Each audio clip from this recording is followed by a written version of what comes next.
Ikaze bakunzi bacu, audience yacu ikunda ibiganiro tubagezaho. Dukomeje kubashimira kuri support yanyu, mudahwema kutwereka subscribe, mudasiba kuzamura audience y'abadukurikira. Turabashimiye. Abari hafi, abari kure, abatwandikira, abaduhamagara ku biganiro tuba twanyijijeho, turabashimiye kandi turabasaba ko mwakomeza nyine mukabana natwe. Murabizi ko tubagezaho ibiganiro byiza bitandukanye, tuganira ku ngingo zitandukanye, tuvuga ku makuru, tuvuga kubiriho. Ntaco muzatuburana mu by'ukuri. Uyu munsi rero twongeye twagarutse, turi kumwe, ntabwo ari umutumirwa, amaze kuba umusangwa hano. Ariko nagira ngo yibwire nyine abatatuzi kugira ngo bakomeze nyine badukurikire batuzi. Murakoze cyane, twongeye kandi kunezerwa kubwisanga kandi muri studio zanyu za channel ya Lior Media no kuri Ruhanama TV1. Yego. Niho muzoza mubikurikiranira bino byose. Yego, nije nitwa Ruhanama Richard. Murakoze cyane, Imana ibahe umugisha. Yego. Asante cyane Richard. Rero uyu munsi wa none mfite utubazo mawili matatu nshaka ko twavugaho. Ndabizi ko uvuye hariya hakurya iwacu uhafiteho amakuru menshi. So ari nk'ibibazo bigera nko muri bitatu nifuza ko turi buvugeho. Ikibazo ca mbere, ndifuza ko watubwira uko ubona iyi ntambara iri iwacu. Uyibona ute, bimeze biti, icyerekezo n'ikihe na ryari? Murakoze cyane. Iki ni cya kindi abafaransa bazavuga ngo c'est une question pertinente. Ni ikibazo ntuvuga ngo ni ciza kuko ari ikibazo ku bwoko bwacu, kuri twe, ahubwo ikibazo mpora nibaza ni kuki ari twe uwiga kurwana twese wese ari twebwe twabaye nka test. Buriya hari inyamaswa zimwe bamwe zashiramo n'imbeba zipimirwaho imiti kugira ngo bamenye ko zizovura abantu bagakira. Twebwe twabaye nka teste yo gupimirwaho imbunde z'imitwe yose, y'amabandi yose, y'abiga kwica bose, y'abafite umwete wo kwica bose, y'abanzi kiremwa muntu cyose.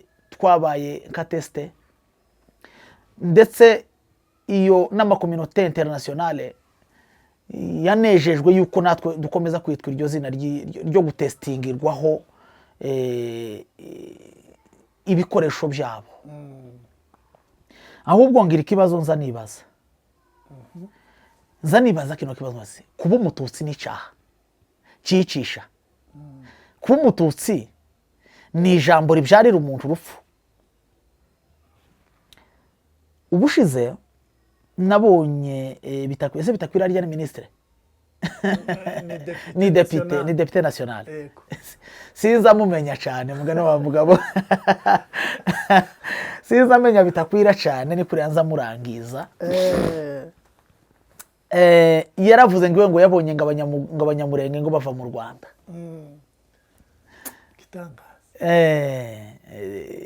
Ziriya ni terme za méprise abantu baba bari ku isoko ryo kwicwa. Ndaza ngasubira nkibaza, ni twebwe abantu bose batsindiye isoko yo kumara. Noneho amaze kuvuga ngo yabonye abanyamurenge bambuka bava mu Rwanda, ashobora kuba yarabonye bari bavuye kwivuza, kuko mu Rwanda abanyamurenge bazaje kwivuriza yabarwaye. Bateye imbere mu buvuzi gusumba iwacu aho twari tuba mu Murenge. Aho mu Rwanda hari abana bacu tuzatworezayo ku masomo ni Burundi. Ashobora kuba yarahuye n'abavuye kuramutsa umwana we uza wigira mu Rwanda ashobora kuba yarahuye n'umugabo wari uvuye mu Burundi kure umuhungu we agiye kudefanda akavuga ko yahuye n'abanyamurenge nubwo ataza twita abanyamurenge twita abanyarwanda akavuga ko yahuye n'abanyamurenge yababonye bambuka koko ntiyabesha habe n'uyu munsi ko hari abambutse bavuye mu Rwanda bagiye muri Kongo abanyamurenge kuko frontiere nico zibereyeho n'uruja n'uruza rw'abantu ariko iwe sanse yabivuzemo yavuze ko yabonye abanyamurenge igihe cya immigration abanyamurenge bambuka bava mu Rwanda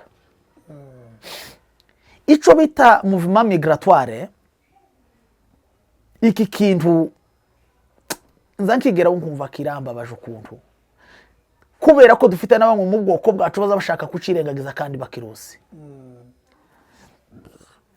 lenilotike baje gutya kugera hano za Sudani kugera hano za Ethiopia na hehe baraza hano muri Kenya hano za Rift Valley aba bamasayi uzubona bana abanilotike aba bakalenjini uzubona n'abanilotike aba bajaruwo boko ba Odinga n'abanilotike kugeza comme twebwe nous sommes les nilotiques turi abanilotike aba peuple pasteur aba éleveur abantu baborosi turaza twagiye turagira turambuka bigera igihe twambutse muri Kongo bitakwira ntiyari bwabeho nabasogokuru ntibambutse bavukiye muri Kongo basogokuru twebwe batubyara bitakwira ndahamya ko atari plus de 60 nimba ari mukuru ari mu 50 combien nimba ari mukuru cyane n'umuntu ufite mu 60 afite imyaka 60 nimba mvuze bitakwira sugukanira gukomeza kumuvuga nuko ari we watanze iyo example avuga ngo yabonye abanyamurenge bambuka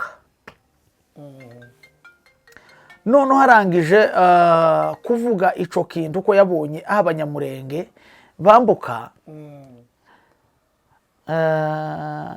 tukibaza ndetse nimba yarabonye abanyamurenge bambuka aha bivuga ubu nyine wenda hangana n'abakuru bacu bamwe mu myaka b'imfura mu ngo iwacu ba data baravukiye imurenge bitakwira ikinyoma usarire akabesha bene wabo nabo kandi harimo abantu baba intellectuel bafite ubwenge bagasa naho bemera gusibya umuntu avuze bitagira source ibintu bitagira isoko bitagira aho bikomoka bitafite ibintu bitari fiable ahantu bidafite source nimwe bo bisacingamo nibaza kino gitekerezo ese kuba umututsi n'icyaha cicisha ejo munini nigeze kumva wenda turaza no kubigeraho hariho bene wacu bamwe no mu Kagara bavuze ngo tuzoreke ngo izina ngo ry'ubututsi ngo tugumane ry'ubunyamurenge naje ndi Ruhanama nitwa Ruhanama Richard amazina abiri hari icyaha kirimo muzamugira ngo twapfuye n'abanyamoko izina titwapfuye n'abanyamoko izina twapfuye kutwanga no kugira politike mbi mu gihugu cyacu kugeza kuba president b'igihugu cyabo kugeza kuri uyu nguyu hari problema ubivuga yamara akabihakanisha ibikorwa akamera nka kurya kwa Yesu yavuze ngo abantu ngo baza ngo bamvugishaga iminwa ngarika imitima yabo imbakure hano no kwereka ama video imwe cyangwa 2 cyangwa 3 yabitaku ya Chilombo Gisegeti avuga ngo le banyamulenge sont des Congolais tituri na rekoni kubera Gisegeti titunasaba kumenyekana biciye muri runaka turi rekoni au niveau de la loi tuzwi n'amategeko y'igihugu ca Kongo ko turi abakongomani nationalité turimo titwosaba bitakwira nationalité titunasaba bitakwira kugira ngo atumenye titunamusaba kugira ngo twebwe turekonetre kuko twebwe turi rekoni ava ko bitakwira tumenya turi rekoni turazwe imbere yuko bitakwira atumenye dayari yaranatumenye ashaka kutumenyekanisha nabi kandi watuzi neza ashaka gucafuza izina ryacu kibaza ngo ese kuba umututsi n'icyaha cicisha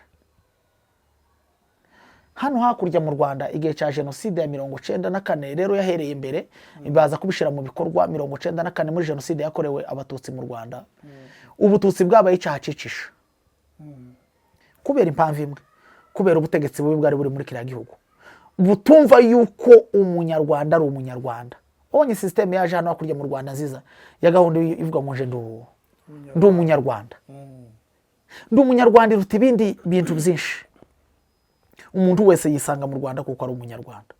U Rwanda rurimo amoko atatu, rubamwe Abahutu, rubamwe Abatwa, rubamwe Abatutsi. Ariko izina rya ndi umunyarwanda niryo riri ku isonga kuko koko ni ukuri ni umunyarwanda. Ariko twebwe twabuze leadership ibwira abantu ngo nusomile Kongole, turi abakongomani. Kandi si uko Kongo yuzuye amoko muri 440 gutyo niba ntibeshe. Ariko etre munyamurenge, kwitwa umunyamurenge, kwitwa umututsi muri Kongo cyabaye icaha cicisha.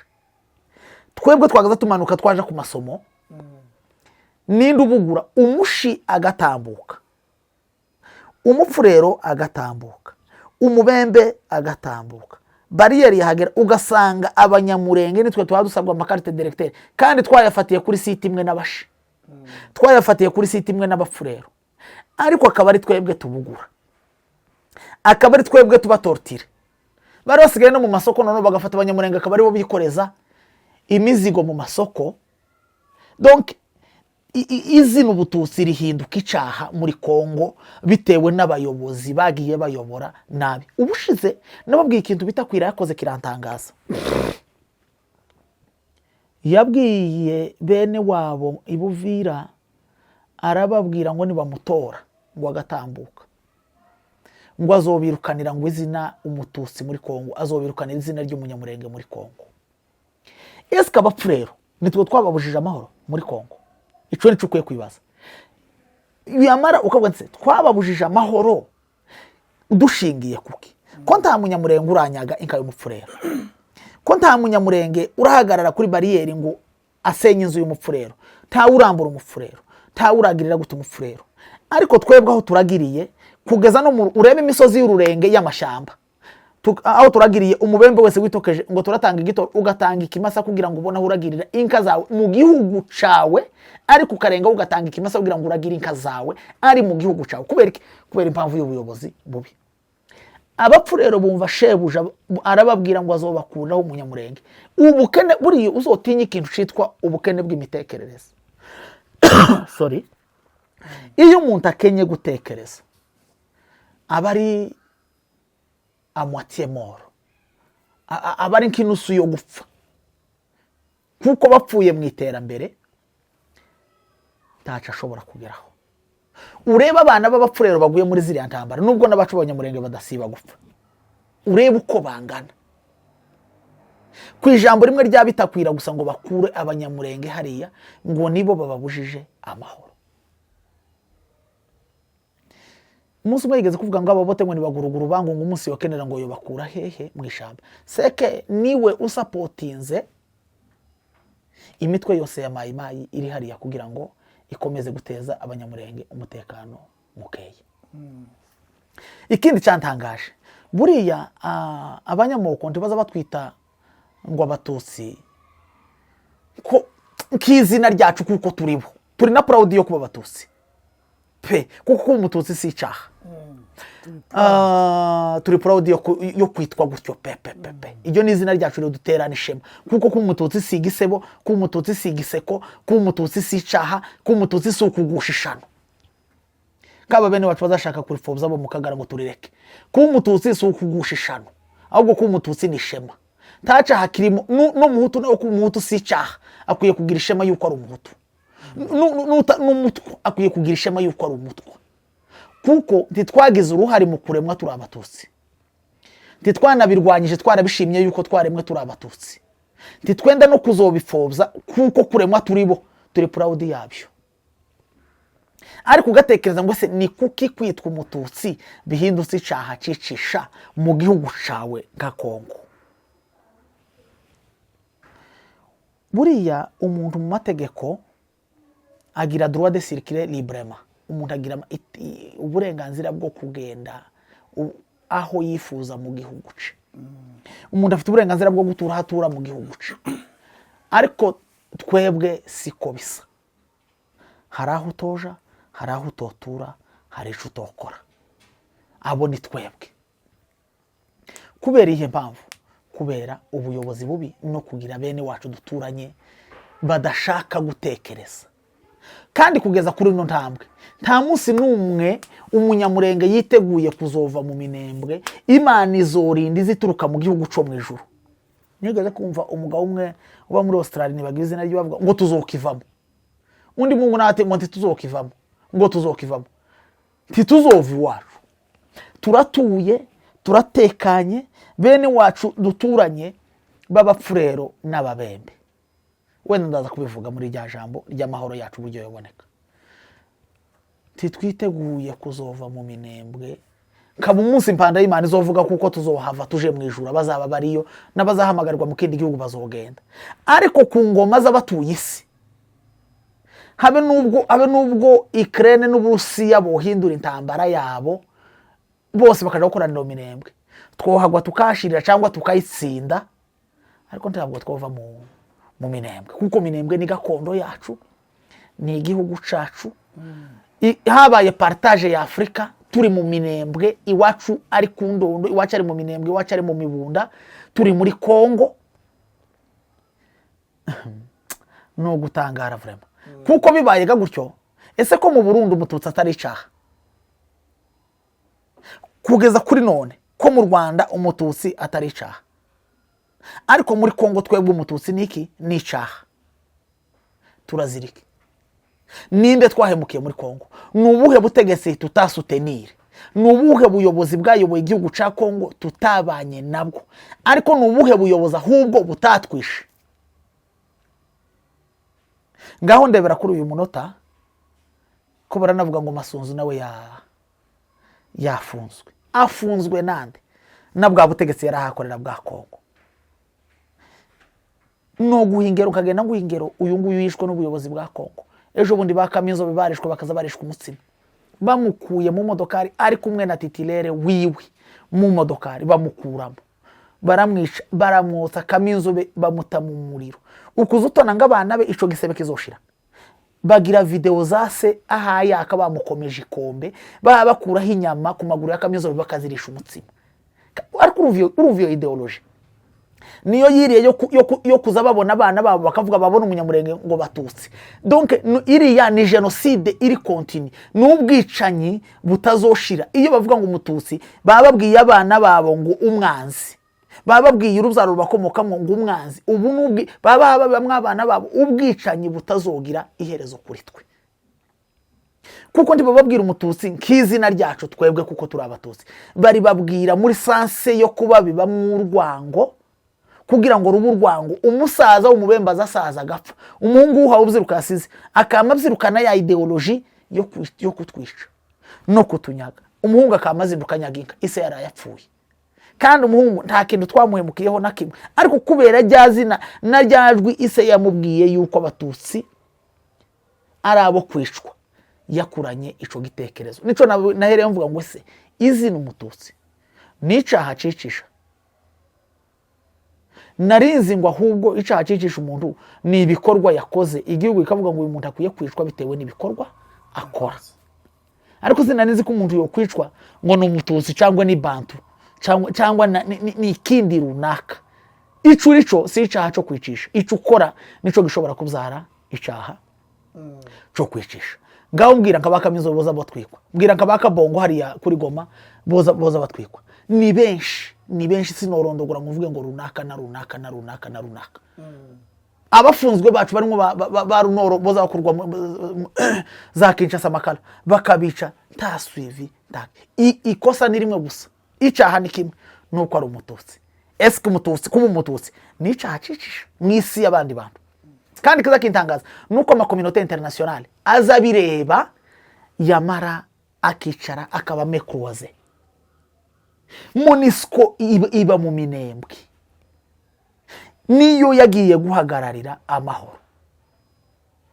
Ariko izibireba izukuri izabarengana izabarenganya abandi, ariko bari mekruaze ngo baje guhagararira amahoro. Nta namahoro twenda gusaba MONUSCO. kuko amahoro tuzoyihigamo kuzogeza tugize gute tuyabonye ntibikinatinze turenda kuyageraho. Ahubwo abantu benshi mwatekereza urukozasoni rubariho barukubanure bahindukire basanga abandi bantu babane mu murongo wo kwirwanaho n'abandi bagabo, kuko hirya yo kwirwanaho habitse urukozasoni rutangaje ku bwoko bw'abanyamurenge bashigikiye mayimayi ku bwo kumara ubwoko bwacu. Ukiri aho ngaho harabitwa ngo ni Akagara, je sinzamenya nimba ari parti politique ibyabo ntibirasobanuka. Ubona contribution yabo mu kuzana amahoro hari iwacu ari iyihe? Agenda yabo ni iyihe?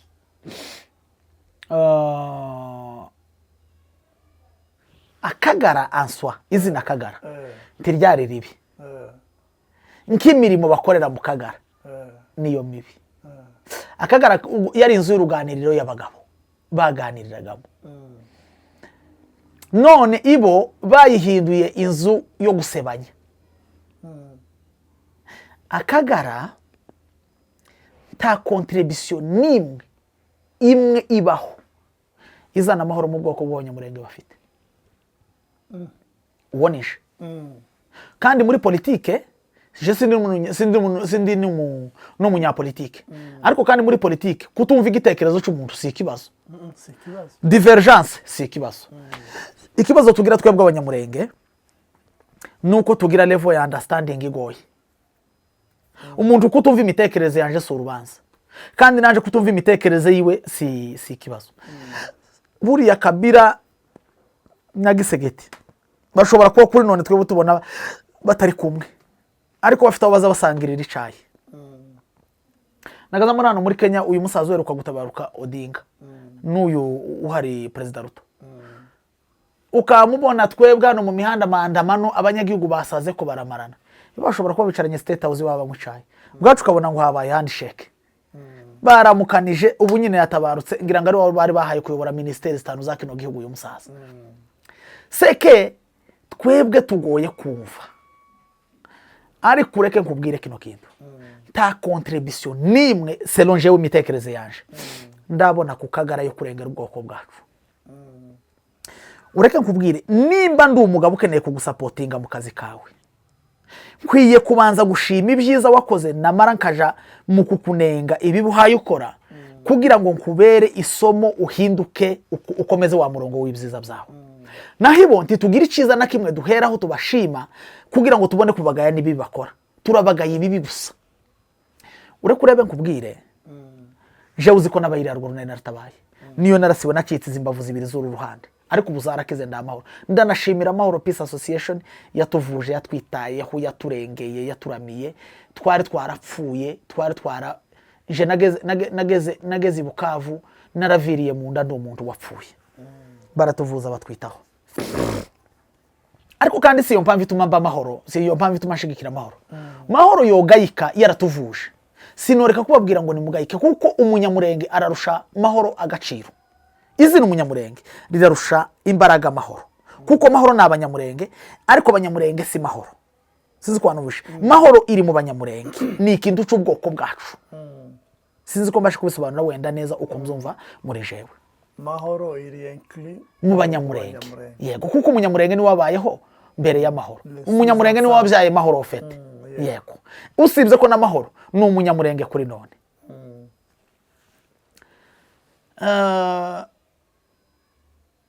Iri jambo ry'abantu bo mu Kagara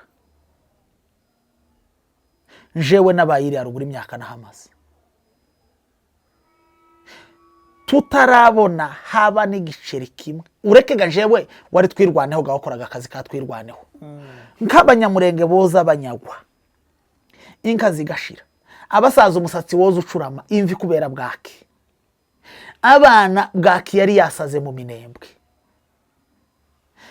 Titubone sapoti nimwe y'abantu bo mu Kagara kakuriye Amahoro yafashe amafaranga ikaziruha ikaruha indege, ikohereza indege y'ibiryo, ikohereza indege n'amafu y'igikoma. Abasaza barasigaye batonda kuja kunywa igikomando kugira ngo turebe ko abasaza bacu bagira gute baramuka babaho.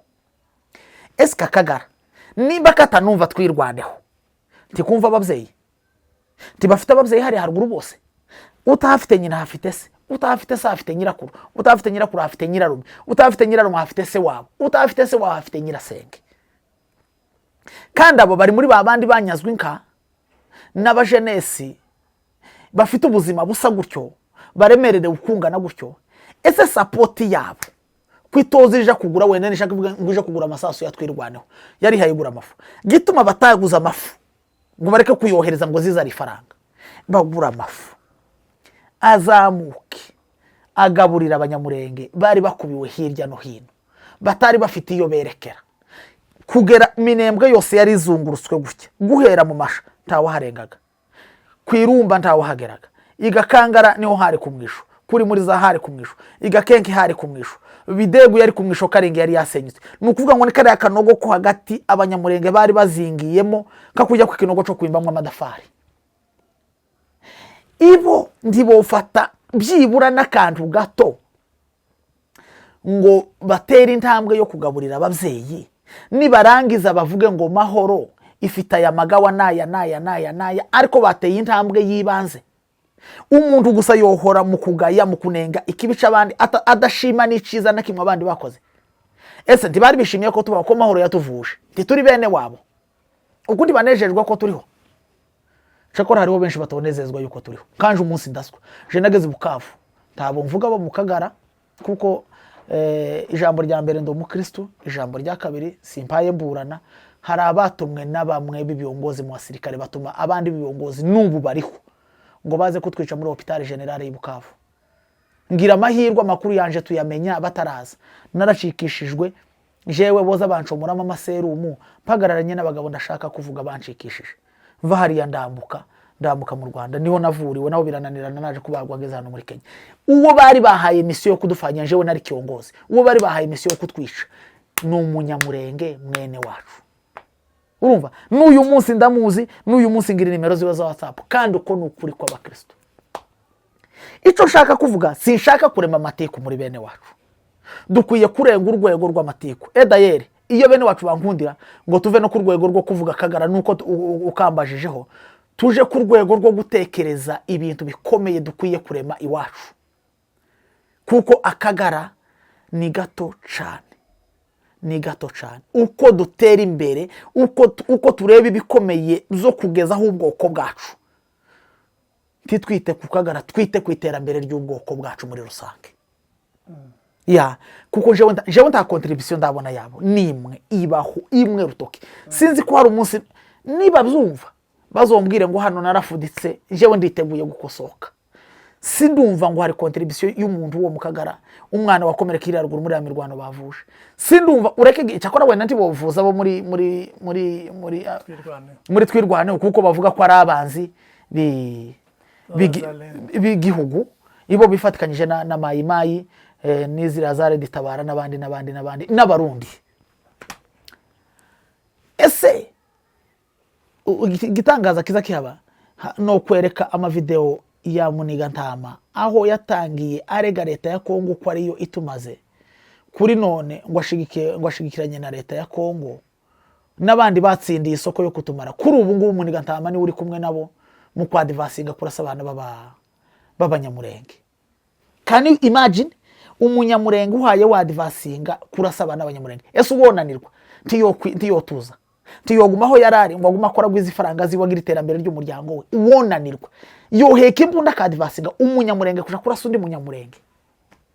Urumva urwego abantu bagezeho, umunyamurenge kwadvasinga kurasa undi munyamurenge.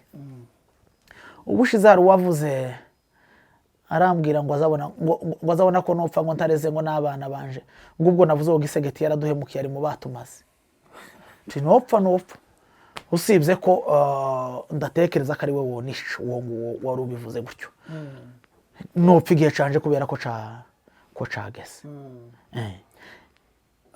Hanyuma se none uzubona inzira y'amahoro ari yihe yovahe? Ya, inzira y'amahoro kuri twebwe ndayivuga muri iri jambo, ariko kandi mbwira n'abatsindiye isoko yo kutumara ngo nibashake batahuke. Kuko ubu nyine hari abantu batsindiye isoko yo kumara abanyamurenge. nka kurya umuntu azatsindira isoko yo kugemura ibiryo mu kigo cy'ishuri cyangwa ugatsindira isoko yo kugemura gusapurayinga ibintu ahantu runaka. Niko twabaye niko twatsindiweho isoko yo kutumara twebwe. Ese ubu nyine reka nkubaze, bariya abagabo bazungurutse Minembwe nk'izi ntambara zabaye uno munsi, hari Red Tabara, abanyamurenge twabaye Red Tabara uwuhe munsi? Ntitwara abanyamurenge Red Tabara, Red Tabara twebwe twabaye abanyamurenge uwuhe munsi? Ureka nkubwire, harika mu Rugezi itari imwe, harika kuri point zero, iyi ngiyi hayirwana uyu munsi baba batubwira imuhira, harika mu Rwitsankuku, harika mu Ngezi, harika ibukunzi hari haja mu Gipupu, harika nimba ari mu Marundi, harika mu Mikarati, harika mu Kamombo, harika kuri Kirumba, harika hari imbere yo kumuramza kuri Nyakirango, harika hano mu Babembe hano kwa Murima. Izo zose ni izizungurutse Minembwe gutya. Ayo ni amakaye y'Abarundi. Ayo ni amakaye y'Abarundi. Urumva? No, kandi muri misiyo yabo iyo babivuga bavuga ko hariya hari Red Tabara. None se turi Red Tabara ko turi abanyamurenge, kandi Red Tabara bakamenya amashamba yagiyemo, twebwe bahaye barasa kugeza kuri no munota intambara gihe basiya Red Tabara n'abanyamurenge bahaye barwana n'abatsindiye isoko yo kubamara, aribo Barundi. None se uyu munsi twebwe turi Red Tabara, twebwe turi Abarundi, ngaho nawe nsubiza, turi Abarundi twebwe? Turi Abarundi, turi abanyamurenge, turi abakongomani. Ariko gusa kubera rya jambo yuko ari twebwe turi ku isoko yo gushira, kuko hari abatsindiye isoko yo kugira gute, yo kutumara. Kandi iyo soko ko barahembwa. Uzi ko umusirikare umwe mu Burundi sinzi ibihumbi bambwe by'amadolari ahayahembwa na Kongo kuri no munsi. Nimba umuntu n'umusirikare ahembwa $3,000 cyangwa $5,000 ku munsi, bara ibihumbi 10 birenga by'abasirikare b'u Burundi bari muri Kongo. Nushaka kubare gusa ibihumbi 5 ukube n'ibihumbi wenda 3,500 ku mutwe w'umusirikare. Kongo kurumva yesogura za miliyoni zingahe kugira ngo abanyamurenge bashire. Iyo rero niyo soko mpa nkubwira batsindiye yo kutumara. Rero batsindiye isoko yo kutumara ko barahembwa, usibye ko tibazatumara. Dore nkubwira ijambo rimwe, nushaka uryandike nk'ubuhanuzi, Abarundi bazakura urukoza soni kuri iriya misozi. Ico nkikubwiye twicaranye hano muri studio yawe, uzongera ukimbwira igihe runaka, kubera yuko twoba turiho nje nawe cyangwa tuzoba tutakiriho. Umuntu wese waharaye Imana ntiba mu ruhande rwe. Ikiza kimbabaza gusa kimwe, nuko duhararirwa n'ibindi bihugu n'andi mahanga akabibona ko tuhaye turimbuka turengana bigaceceka. Nuko tutagira kiburanira, usibye aho bigeze ntawe dukeneye. Kuregera muri bino bihugu hari umuntu uzadukena ngo naburanira umunyamurenge. Twarapfuye turashira. Ubushize nari mpa integera ikiganiro cy'uyu mugabo wo Murundi wavuze uyiri mu kuvuga ngo u Rwanda ngo rwahagurukiye ngo kumarisha ngo abanyamurenge nintuyahaga nimbayahaga uyu umupasteri nimba nimbayahaga. Ese gituma taharega agatorwa sasi watwi ntibari kumwe muri guverinoma y'u Burundi, agatorwa sasi watwishe na pasteri Habimana bakavuga kuri social media, bakabivuga bakabishira hanze, bakavuga ko aribo bisha abanyamurenge wa munsi wo mugatumba muri 2008 muri 2004 mu kwezi kwa 8. Imu bwabo bakabyivugira kuri social media.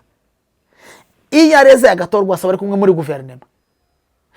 Niriya nishaka yatugiriye uyu munsi rihaye rituma kubera yuko ingabo zabo zarenze. Hari ejo bundi naratanga yaravuze ngo umusirikare w'u Burundi ngo uyoboye ngo Abarundi ngo muri Kongo ngo ni umututsi, ngo se ngo umututsi yoza kwica ngo andi bato, ngo yoza kwica ngo abandi batutsi. Ya muri mu gisirikare bazavuga ngo aduhana rangi. Umwanzi ntagira inshushu, ashobora kuza ari nyoko, ashobora kuza ari so, biterwa na mission. Erega uriya Murundi nashaka bari umututsi uyoboye zirangabo, ntiyagiye muri angle y'abatutsi, ntiyagiye ari umututsi, yagiye ari umusirikare w'u Burundi. Ntiwanumvise ico kintu ukuntu kivuze gisubiremo. Uriya Murundi uri hariya batumye uyoboye nimba ari biriya bihumbi 10 by'Abarundi hariya. ijambo rya mbere ntiyagiye nk'umututsi, kuko iyo agenda nk'umututsi aba yarahamagaye abagabo b'abanyamurenge nk'abatutsi yasanze mu gihugu c'abatutsi hariya haruguru muri Kongo, hakaba ikiganiro c'abatutsi akavuga ngo ese amahoro yacu yaboneka gute nk'abatutsi tuyigeho. Ariko yagiye nk'umurundi utumwe muri mission ndetse watsindiye isoko yo kumara abatutsi b'abanyamurenge, kuko ibyo akora karabihemberwa. None se nimba atarajanywe no kumara abanyamurenge, uyu munsi rya sasu bahe barwana ubu nyine mu kanya batubwiye ko bageze mu Rwitsankuku. Bageze mu Rwitsankuku bahe barwanirira abanyamurenge, cyangwa bageze mu Rwitsankuku baba barasa abanyamurenge, bageze mu Rwitsankuku baba barasa abanyamurenge. Ni ukuvuga ngo nguriya mugabo w'umututsi w'umurundi ntiyazamutse nk'umugabo wagiye kuvugisha abandi bagabo b'abatutsi iriya ruguru iwacu, yazamutse nk'umugabo watsindiye isoko yo kumara abatutsi bene wabo b'abanyamurenge. Duhuriye ku bututsi ariko kandi we yatsindiye isoko. Za mission ziratandukanye. Yego, tubona uko nyine jewe ndi umuvuga butumwa. Nuko nimba mpamagaye kuja kubwiriza ahantu runaka, natsindiye isoko yo kubwira abantu umwami Yesu. Uriya mugabo duhuriye ku izina ry'abatutsi ariko dutandukanye kuri mission. Wabwira iki? Urabona ibyo byose siko abarundi bose bumva iyi mission twavugaga iyo kutumara barimo bakora hari iwacu mu misozi miremire. Wabwira iki abarundi bari hirya no hino badashigikiye iyi guverinoma Ndayishimiye uri mukora ibi ngibi? Mu bantu bakunda Burundi mbamo, kuko njewe nabwizemo. Ziko wahabaye niyo mpamvu Uburundi bwaranigishije, bwampaye formation de base, nahize secondaire. Igihe nahize nzi ko n'abarundi bagira education iri efficace banigisha neza. Nahize secondaire, nahize kaminuza, nabanye n'abarundi neza, niganye nabo, nasenganye n'abimana. Uburundi burakarama, burakabaho, burakagira Imana. Ijambo rimwe mfite kubwira abarundi, rimwe, ntibanezezwe n'isoko yo kwica abandi bantu mw'isi. Nibahagarare hagati batanga amahoro. Niba barazamuwe n'amahoro, nibatanga amahoro, nibareke kurwana. Usibye ko ico mpamvu mvuga ko ndakivuga nkaruhanama, ariko kandi si izocumva izona kimenya. Nibatange amahoro nimba barazamuwe n'amahoro, nibareke kumara abo basanze. Kuko nimba umusirikare ahaye ahembwa 3,500 by'idolari cyangwa 4 cyangwa 5, yarangiza isasu yazamukanye rikarasa umunyamurenge, ukwezi kwashira agahembwa, ni ukuvuga ngo ariko arahembwa amaraso y'abanyamurenge. Sinzi ko wanumvishe kuri ico kintu. Ni ukuvuga ngo nitwe isoko yo kuturimbura, ibo bari mu batsindiye iyo soko, sibo bonyine, hari nandi moko menshi. Mwabonye South Africa isubirayo, yari ifite isoko yo kurasa umututsi muri Kongo. Ureka nkubwira ikintu kimwe cyantangaje, muri 1996 nibwo inkotanyi zageze iwacu, hari ijambo rivuga ngo umuntu uvuga ikinyarwanda wese akwiye kuva hehe muri Kongo.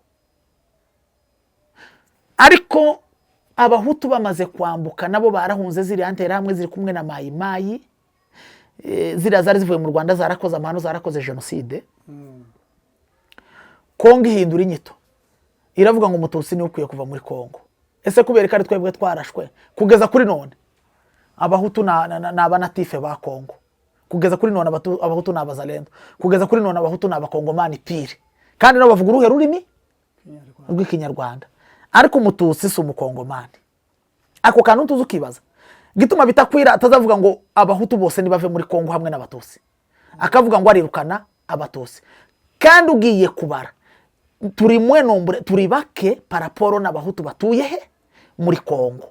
Ariko kuki ari twebwe bitakwira avuga ngo abatutsi batuye muri Kongo ngo agiye kubirukana, agiye kubateza intambara, agiye kubasenyera, ashigikiwe na leta ya Kongo, ashigikiwe na leta y'u Burundi. Yewe hari ibyo tutavuga, ariko iriya ntambara ni intambara yaje igana kwizina umututsi. Hari ikintu abantu batavuga mu buryo cimbise cyose uko gisa, ariko iriya ni intambara yaje iviza izina umututsi. Uko nkubwiye ni ukuri kw'abakristo, ni intambara yaje ishaka umututsi. Muri Nord bakubwiye ko hari umutu uraswa, abahutu baratuye, baratekanye, n'abazalendo, n'ubundi nuko ubu kuri none hafashwe na M23 ariko nta muhutu wari uhaye uhigwa ariko izina umututsi ryoza rihigwa muri side tubanamo n'abahutu za Karehe nahe ni mu bahutu pire ariko ko harahigwa izina umunyamurenge kuri none imihana izungurutswe nta muhana numwe umanuka kwa Gitongo ni muri za FDLR iriya mu Rurenge niyo za FDLR zabaga je nagaza nsuhurirayo ndabazi nzi n'imihana yabo ahantu yabaga mu Rurenge nta muhana numwe abarundi bazengurutse wa FDLR tibavuga Kinyarwanda barakivuga ariko hazungurutswe imihana y'abanyamurenge kubera iki kuko turi abatose urumva ico kintu ni ukuvuga ngo iriya ntambara hari vize izina umututsi niryo ryatsindiwe ku isoko kugira ngo ari ryo ririmburwa muri Kongo ni naco gituma abasirikare babahembwa ari amafaranga abatsindiye isoko yo kurimbura abatutsi na uriya mugabo kutubesha ngo uriya mugabo ngo ni umututsi ngo uyoboye ingabo z'u Burundi ngo ntiyoje kumara bene wabo isasu baba barasubu nyine umunyamurenge none ntambara kira mu kutwaye tuvugana iriya ruguru wacu ko bararasa babakena ko rashase mu kirere ko bararasa hejuru ku bicu ko bararasa umunyamurenge kandi umunyamurenge ntiturabaho turabatutsi seke ni twebwe hatsindiwe isoko itsindirwa n'abarundi n'abandi nandi moko menshi cyane ariko itsinda ari isoko yo kuvuga ngo ari twebwe tugira gute dushira yego inzira y'amahoro warumbajije ni imwe ijambo rya mbere nuko umurundi wese w'umutima akwiye kureka gushigikira kurimbuka kw'abanyamurenge kuko natwe tutoshigikira kurimbuka kw'abarundi umurundi wese w'umutima takwiye gushigikira gushira kw'abanyamurenge ubu mpaye mvuga abarundi ko barasa abanyamurenge bari kumwe na mayi bari kumwe na FRDC izina rihari raswa Minembwe uyu munsi ntambara ihaye ko hararaswa izina umunyamurenge tihaye haraswa Red Tabara tihaye haraswa FDLR iri kumwe na mayi Red Tabara iri kumwe na mayi abarundi bari kumwe na mayi FRDC iri kumwe na mayi izo bari koalije bose kugira ngo izina umunyamurenge hariya ryibagirane izina umututsi muri Kongo ryibagirane muri Nord izina umututsi ryibagirane niyo ntambara yabitakwira yavuze ngo niba mutora azobakurira umututsi muri Kongo ngo kugira ngo bagire amahoro ukibaza ngo ese niki twahemukiye ari ya moko amahoro make twabahesheje nayahe inzira imwe gusa jewe numva reka nivuge mu Kiswahili nzira y'amahoro njia ya amani moja ambayo mimi nafikiria kwangu binafsi ni njia ya maongezi katika kabila la Wafuriru, kabila la Wabembe, kabila la Wanyindu, kabila la Wanyamulenge, kabila la Washi. Paske hizo kabila ndizo kabila ambayo zinafanya hiyo Sud Kivu. Wacha tukae kwa amani Wafuliru. Wale Wafuliru ambao wanaomba Mungu, ambao wanaona mbali, ambao wanaona hii vita. Can you imagine watoto wa Wafuliru wameangushwa, wamekufa kwa hii vita kwa sababu ya neno moja tu la Bitakwira la kuwaambia ya kwamba atamaliza Wanyamulenge ndio Wafuliru wapate amani. Est-ce que vraiment hamsikii hiyo tromperie?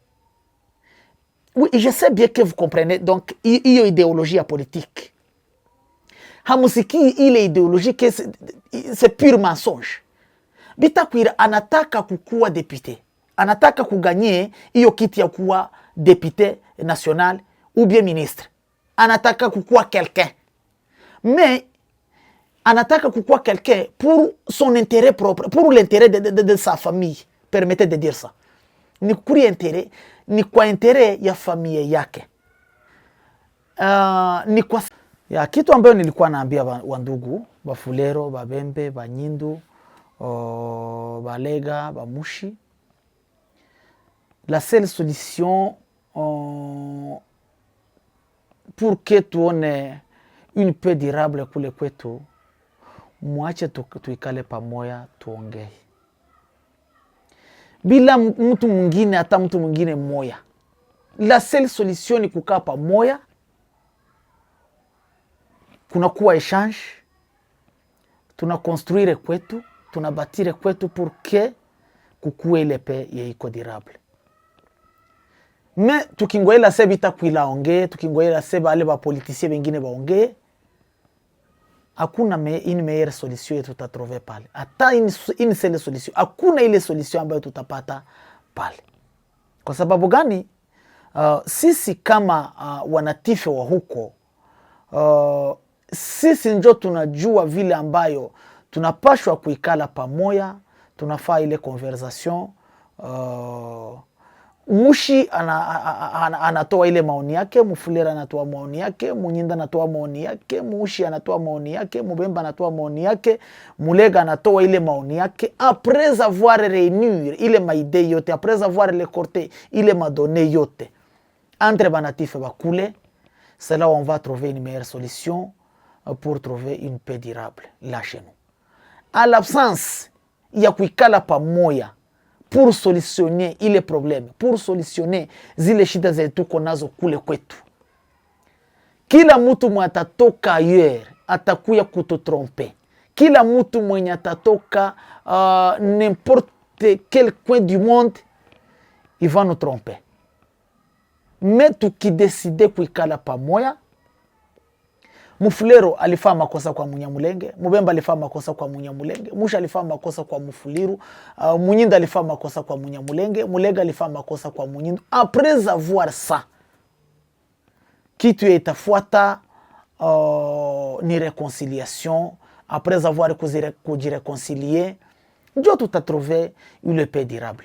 Même Mufulero akisema ndatoa Munyamulenge kubilima, Munyamulenge asema atatoa Mushi Bukavu, Musha asema atatoa Mulega kwabo, ile sa donc hatutapata amani aucun jour, hatutapata amani. Mais tukikala pamoja, tufaye échange, ndio tutapata une paix iko durable kule kwetu. C'est ça donc conseil yangu ni ile, na ndo conclusion yangu, kama tutakaa pamoja hatuwezi trouver une meilleure solution ya durabilité de paix ya huko kwetu. Merci beaucoup bandugu, chetu na souhaiter ni paix na kutrouver cette meilleure solution ya kusolutionner zile problèmes zeziko kwetu. Ce n'est que simplement de s'asseoir ensemble, de converser ensemble, de partager, de dialoguer ensemble pour trouver une meilleure solution, pour avoir une paix durable là chez nous.